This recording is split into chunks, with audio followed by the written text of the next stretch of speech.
İzləyicilərdən bir sual verir ki, sələfin baxışı dedikdə İbn Teymiyyə rahimehullahın baxışını deyirsiniz? Elhamdülillah. Yox. Sələfin baxışı deyəndə biz İbn Teymiyyənin baxışı deyil o.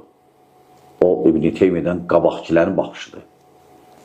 Yəni səhvdir sələfin əqidəsini, sələfin mənhəcini İbn Teymiyyəyə bağlamaq.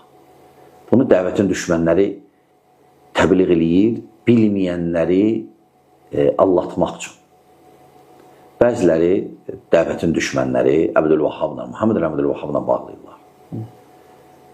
Bəziləri İbn Teymiyyəyə bağlayırlar. Bu bilməyənləri allatmaq üçündür.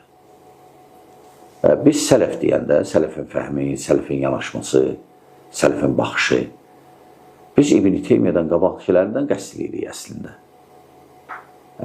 Peyğəmbər sallallahu əleyhi və səlləm sahabələri və tabiinlər və onlardan sonra gələnlər. Səhvdir kim sələfi İbn Teymiyyəyə bağlayırlar. Səhvdir. Bəli. Başqa bir sual.